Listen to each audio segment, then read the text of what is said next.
اللہ کے 99 نیمز میں سے سب سے پہلے 2 نام ہیں الرحمن اور الرحیم، جس کا مطلب ہے بڑا رحم کرنے والا، بڑا مہربان۔ اللہ بے شمار رحم کرنے والا رب ہے۔ حضور صلی اللہ علیہ وسلم نے فرمایا ہے کہ اللہ نے رحمت کو 100 پارٹس میں ڈیوائیڈ کر دیا ہے اور صرف 1 پارٹ اس دنیا پر اتارا ہے، جس کی وجہ سے تم دیکھتے ہو کہ ساری مخلوق ایک دوسرے پر رحم کرتی ہے، یہاں تک کہ جانور بھی اپنے بچوں سے محبت کرتے ہیں۔ Just 1 part of Allah's mercy is enough for this entire world۔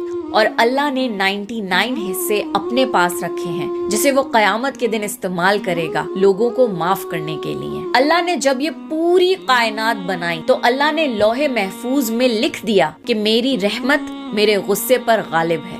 اللہ کی رحمت سے کبھی مایوس مت ہوئیے گا۔ اللہ سے زیادہ مہربان آپ اس پوری کائنات میں کسی اور کو نہیں پائیں گے۔